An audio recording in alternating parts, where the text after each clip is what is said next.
everybody, welcome back to my Project 13. This is the early morning recap vlog. Thanks for coming on by and spending a couple minutes with me.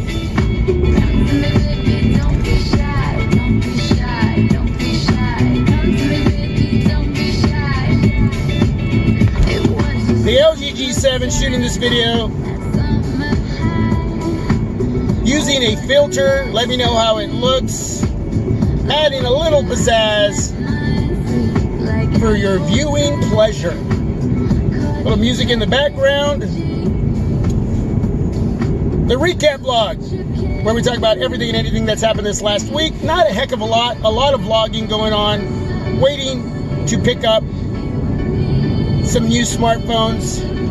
Waiting to see what really is going to be the next device that I bring in. There really hasn't been a lot that I've been intrigued with. And, well, that's what we talked about this last week when it comes to the Google Pixel 3 XL and now the ZTE XL9 Pro, which was finally announced by ZTE, and it will be nothing like the ZTE Axon 7. And I mean nothing, but it'll look exactly like everything else that's out there. It will be a powerful device. It's got some heavy specs, but that's not what us ZTE Axon 7 fans wanted. ZTE finally getting themselves back into the game, really should have considered what the consumers wanted with this next gen device. They didn't. Watch my rant. I really get emotional about this subject because when it comes to spending my money on smartphones, considering what I'm going to buy from what company out there, from whatever company out there, it's, you know what? You should take that a little personal. You're spending the money that you work really hard for. I watched the rant last night for the first time before I went to bed. And wow, yeah, I got pretty emotional. I was like, geez, take it easy, man. But man, when you're spending a lot of money, man, and to some out there, $50 is a lot of money, let alone something that's going to cost $500, $700, $800, $900, $1,000, $1,200, and these devices are just going to get spendier. I mean, the new flagship price point is $900 and up and beyond, and it's going to probably get worse. And you're paying for a lot of smartphones that look exactly like each other. Like they're all using the same blueprint. They're just changing up the specs a little bit and moving maybe this button a little up or down on the sides and moving this and that just a tad bit to look a little different. But for the most part, if you're looking at these devices all lined up on a table, they all look the same. Okay? They do. They look like they're coming from the same company. And shout out to Jay Will's podcast last night. He basically said it. Why bring this device or that device in? It already feels like I've reviewed it. Because it doesn't look any different than this device or that device. And it's housing almost the same type of specs. Whether these are budget, mid-range, or flagships, they're all comparable at their level of what they are going to give you, if that makes sense. And yeah, he says basically he feels like he's already reviewed these devices that are coming out.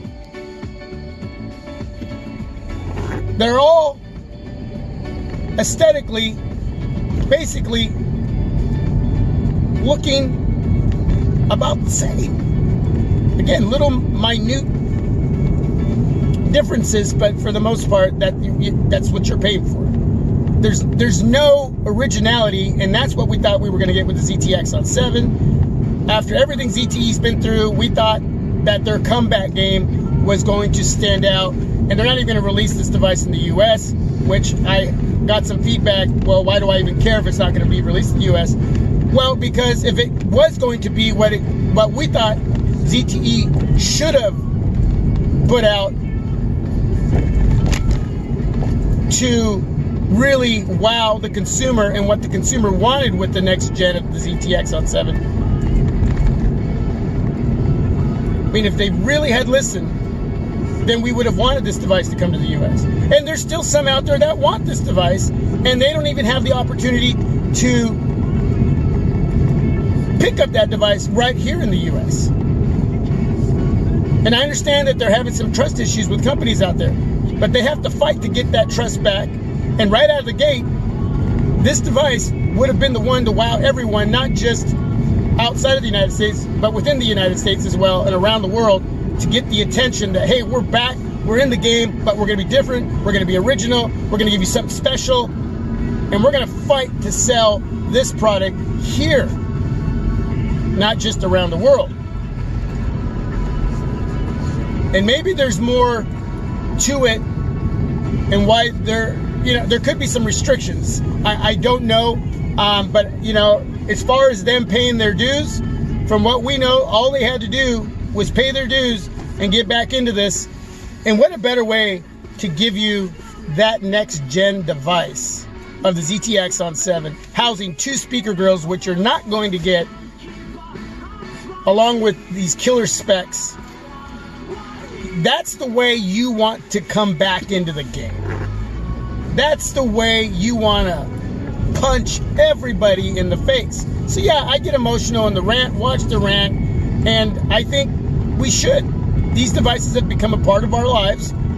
They're practical, especially as a phone, and using them to message our family members, our friends, and beyond that. They're very practical. Everything else comes after that. But when you're paying whatever it is expensive to you, and it's coming out of your pocket, out of your purse, out of your bank account, you work hard for it, yeah, you should get a little emotional about it. Especially with ZTE and everything that has happened. Again, I'll say it again, right out of the gate. This should have been a very special device, and it's not. It's going to be just like everything else. Anyway, watch the rant. I'm already going on again. Google Pixel 3 XL. The person that got a hold of This Is Tech Today, that YouTuber that I left the link for in a video a couple videos ago, talking about the Google Pixel 3 XL pic leaks, the new ones, supposedly now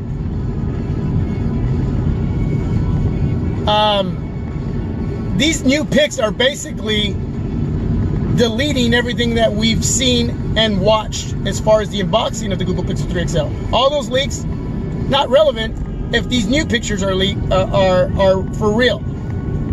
The person that got a hold of This Is Tech Today and gave him those pictures of the Google Pixel 3 XL, what it will look like now without a notch, supposedly,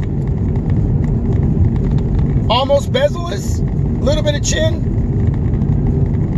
Apparently they were Google was filming a commercial.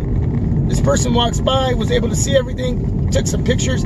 That person got a hold of me as well and sent me the same pictures. And they want you to know that those pictures are legit, that it's not the Google Pixel 2 XL. And you will see more information on that later. And I decided not to post those pictures because they're exactly what This Is Tech Today has in his video. But they wanted to communicate with me and have a conversation about the legitimacy of these pictures, of these leaks. And, the thing is, there could be more than 1 or 2 or 3 Pixel devices. So we could still have the one with the notch or not.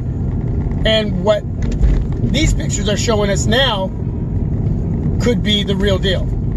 So shout out to this person who I'm not going to name. I appreciate you getting a hold of me privately and sending me those photos and allowing me to share this bit of information on what you've seen, what you captured, and what you shared with me. And wow, amazing. So go check out that video from This Is Tech Today. Also, I think that's really all that's happened.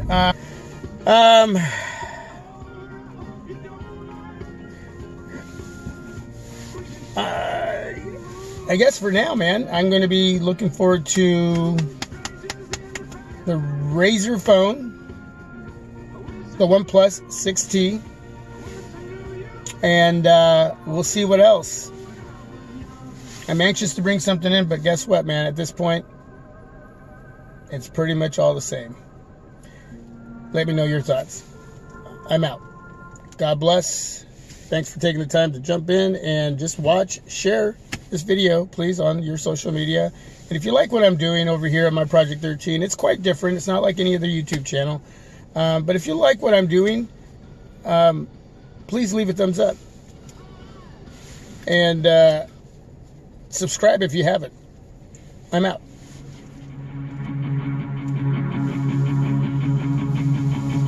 I never gave up, I never gave in.